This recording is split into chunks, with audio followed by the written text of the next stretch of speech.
A wonderful morning to one and all dear friends, welcome back again. Dear friends, आज की इस video के अंदर हम एक एडवांस इंग्लिश स्ट्रक्चर को देखेंगे। उसके बाद कुछ हम यहाँ पे जिनको हम कहते हैं ना नारे लगाना, किस तरीके से, जैसे इनकलाब जिंदाबाद इंग्लिश में कैसे कहें, उसके बाद भारत माता की जय उसको कैसे कहें, या फिर हम कहते हैं ना हिंदुस्तान जिंदाबाद। तो ये सारे डायलॉग्स आज इस वीडियो के अंदर हम कवर करने वाले हैं। उसके बाद और मूवीज के डायलॉग भी हम यहाँ पे देखेंगे। वो एक फेमस डायलॉग है कि डॉन को पकड़ना मुश्किल ही नहीं नामुमकिन है। तो ये सभी देखेंगे कि कितने मुल्कों की पुलिस डॉन के पीछे पड़ी है। इस वीडियो के अंदर हम सबसे अच्छी बात जो है, आज मैं आपके लिए एक छोटी सी अपनी पोयम लाया हूं। सबसे पहले मैं वो आपको सुनाता हूं, उसके बाद आपको मोटिवेशन भी मिलेगा और डेफिनेटली आप 110% अपना फोकस इस वीडियो के अंदर रख पाएंगे या लेंगे। इस वीडियो को अच्छी तरीके से आप सीखेंगे और इसमें से जो आपके लिए यूजफुल मटेरियल है डेफिनेटली वो आपकी लाइफ में भी इंपैक्ट करेगा। इन्हें कुछ लाइनें ऐसे हैं कि कोशिश कर हल निकलेगा। जी डियर फ्रेंड्स, हमें हमेशा कोशिश करना है, ट्राई करनी है, अपना बेस्ट देना है ताकि हम लर्निंग को अचीव कर पाएं और अच्छी लर्निंग के साथ हम अपने अच्छे फ्यूचर को भी बना पाएं। सो कोशिश कर हल निकलेगा, आज नहीं तो कल निकलेगा। अर्जुन के तीर सा निशाना साध, जमीन से भी जल निकलेगा। मेहनत कर पौधों को पानी दे, बंजर जमीन से भी फल निकलेगा। ताकत जुटा हिम्मत को आग दे, फौलाद का भी बल निकलेगा।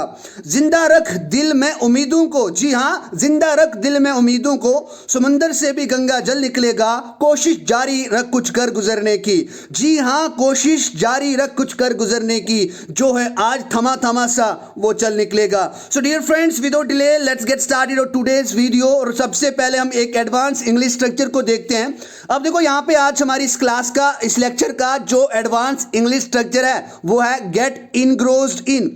जी हाँ, गेट इनग्रोस्ड इन का मतलब होता है किसी चीज में हम डूबे हुआ होता है। जैसे मैं इंटरनेट चलाने में डूबा हुआ हूं, अच्छा वो खाना खाने में डूबी हुई है, या इस तरीके से जब भी बात कोई हुई है, यानी कोई भी यहाँ पे लड़का ले सकते हो, लड़की ले सकते हो, या मगन है किसी चीज में हम मगन हो जाते हैं। जैसे मैं पढ़ाई में डूबा हुआ हूं, वो किताबों में डूबा हुआ है। इस प्रकार की जब भी आप कभी स्पोकन के अंदर इंग्लिश का यूज करते हैं तो तब आप गेट इनग्रोस्ड इन का यूज कर सकते हैं। जैसे वह किताबों में डूबा हुआ है तो आप कैसे कहोगे, he is engrossed in books, इस तरीके से बोल सकते हो। या आप बोल सकते हो he is engrossed in books, यानी वो किताबों में डूबा हुआ है। उसके बाद यहाँ पे गेट का अगर यूज करना हो तो आप इस तरीके से भी कह सकते हैं, वह टीवी देखने में डूबा हुआ है, तो आप क्या बोलोगे, he is engrossed in watching TV। इस तरीके से आप बात कर सकते हो। अब देखो यहाँ पे अगर आपको ऐसी हैबिट के हिसाब से बताना हो तब आप गेट का यूज करते हैं। जैसे वह खाना पकाने में डूबी रहती है, यानी उसको और कोई काम ही नहीं है, सिर्फ खाना बनाती है और खाना बनाने में ही डूबी रहती है,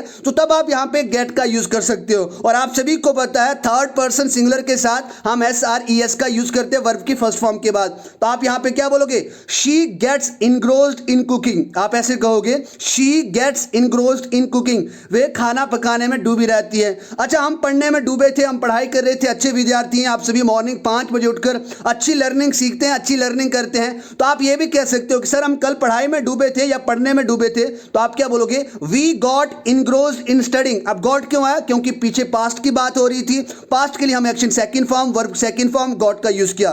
सो डियर फ्रेंड्स, आई होप ये छोटा सा स्ट्रक्चर आपको बहुत ज्यादा यूजफुल लगा होगा और आपको अच्छी वोकैबुलरी भी आपको दी होगी। डियर फ्रेंड्स, अब आपको कुछ मैं इंपॉर्टेंट डायलॉग की बात करवाता हूं। जैसे हम कहते हैं ना जिंदाबाद, लोकतंत्र जिंदाबाद, आप ऐसे भी कह सकते हो राकेश सर जिंदाबाद, मोदी जी जिंदाबाद, समाज न्याय जिंदाबाद, इस तरीके के डायलॉग कहते हैं। हिंदुस्तान जिंदाबाद, ऐसे नारे कहते हैं। तो आज आपने नाम के साथ लगा के एक बार आप भी बोलो। जैसे अगर मेरा नाम राकेश है तो मैं बोलूंगा अप विद राकेश, आप भी अपने नाम के साथ लगाए तो यहां पे अप विद का मतलब होता है जिंदाबाद, या यहां पे इसकी जगह आप लॉन्ग लीव का भी यूज कर सकते हो। आप कहते हो ना इनकलाब जिंदाबाद, इसको कहते हैं लिव लॉन्ग रिवॉल्यूशनरी या अप विद रिवॉल्यूशनरी, इस तरीके से आप कहते हो। अच्छा, लोकतंत्र जिंदाबाद, लोकतंत्र को डेमोक्रेसी कहते हैं, तो आप यहां पे इस फ्रेज का अप विद का यूज करके बोले अप विद डेमोक्रेसी। समाज न्याय जिंदाबाद, सोशल जस्टिस, इस तरीके से सोशल जस्टिस को समाज न्याय कहते हैं। इसके साथ आप अप विद लगाएंगे तो अप विद सोशल जस्टिस हो जाएगा।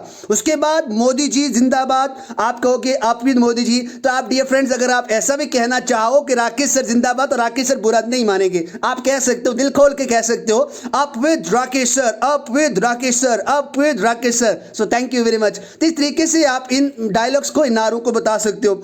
उसके बाद डियर फ्रेंड्स एक और मैं बात बता दूं, अगर आपको कहना होता ना भारत माता की जय, उसको कहते हैं hello India, HAIL।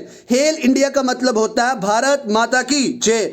Hello Lord Rama, भगवान राम के हम कहते हैं ना रामचंद्र जी की जय, तो आप इसको कह सकते हो हेल रामा। उसके बाद यहाँ पे मैं आपको बताऊं अप विद जिंदाबाद और डाउन विद का मतलब होता है मुर्दाबाद। आप बोलोगे आतंकवाद मुर्दाबाद, आप क्या कहोगे डाउन विद टेररिज्म। उसके बाद कहोगे जातिवाद मुर्दाबाद, डाउन विद कास्टिज्म। इस तरीके से आप कहोगे। उसके बाद डिक्टेटरशिप, तानाशाही होती है जैसे, तो आप ये भी कर सकते हो, जैसे नॉर्थ कोरिया के अंदर तानाशाही है, तो आप बोलोगे सर डिक्टेटरशिप मुर्दाबाद या तानाशाही मुर्दाबाद। आप क्या बोलोगे डाउन विद डिक्टेटरशिप। महंगाई मुर्दाबाद, आप क्या बोलोगे डाउन विद इन्फ्लेशन। इन्फ्लेशन का मतलब होता है महंगाई। So I hope dear friends up with और डाउन विद आपके लिए मजेदार कंसेप्ट था। आज के बाद आप किसी फ्रेंड के साथ अच्छी नहीं बनती हो, आप उसका नाम लगा के डाउन विद कर दो। उसको कौन सा पता लगना कि ये बोलेगा डॉन बोल रहा है मुझे, को अपनी प्रशंसा लगेगी उसको, तो आप अपना काम भी कर देंगे, उसको भी बुरा नहीं लगेगा। डियर फ्रेंड्स आज मैं कुछ मूवीज के डायलॉग लाया हूं आप सभी के लिए। चलो इस क्लास के अंदर फन के साथ सीखते हैं, क्योंकि ये डायलॉग्स आने चाहिए।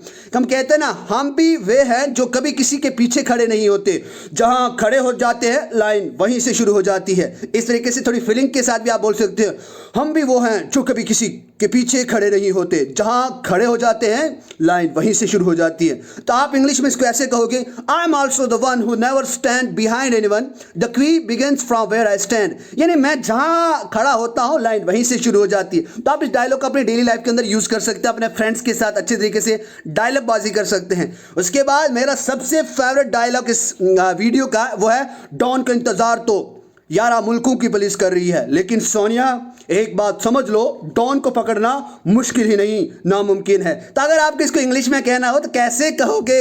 आप कहोगे, the police of 11 countries are looking for Don, but Sonia let me tell you one thing, to arrest Don is not only difficult but impossible too. तो आप भी अच्छे तरीके से इंग्लिश के अंदर डायलॉग बाजी करके ये डायलॉग आप अपने फ्रेंड, अपने किसी रिलेटिव्स को सुना सकते हो। उसके बाद आज की इस वीडियो का लास्ट और अंतिम डायलॉग है, जो डर गया समझो मर गया। और आपको डरना नहीं है, क्योंकि जो डर गया समझो मर गया, one who is scared consider him to be dead. इस तरीके की डायलॉग बाजी आप कर सकते हो। सर ये friends thank you very much. आज ये एक छोटी सी वीडियो आप सभी के लिए थी, रिफ्रेशमेंट भी होगी आपकी, और इसके साथ मस्ती भी करी हमने, और आपको यहाँ पे सीखने को भी बहुत ज़्यादा चीज़ें मिली। सो डियर फ्रेंड्स रिक्वेस्ट हर एक वीडियो की तरह बस यही रिक्वेस्ट कर रहा हूँ कि आप एक फैमिली को अच्छी क्रिएट करें, हेल्प करें मेरी। अगर मैं अकेला आप सभी के लिए एडिटिंग वीडियोस, उसके बाद उसको डेफिनेटली क्रॉपिंग करके या सही तरीके से मटेरियल प्रोवाइड करके, मटेरियल कलेक्ट करके आप इसके लिए कर सकता हूँ। आई होप कि हम सभी अगर मिलकर इस कैंपेन को एक हेल्पिंग हैंड की तरह लें तो हम पूरे इंडिया के अंदर इस कैंपेन को फैला सकते हैं, और कई पोर पर्सन या गरीब लोगों की मदद कर सकते हैं जो बहुत ज़्यादा फीस पे नहीं कर सकते। सो थैंक यू वेरी मच। मैं अपनी ड्यूटी को समझता हूं, मैं अपनी ड्यूटी निभा रहा हूं, आप भी अपनी ड्यूटी निभाएं ताकि हम अच्छी फैमिली को एक लीड कर पाए। So thank you very much. Jai Hind, up with India, Bharat माता की जय, हेल इंडिया। इस तरीके से आप कह सकते हो, हिंदुस्तान जिंदाबाद, up with India, up with India.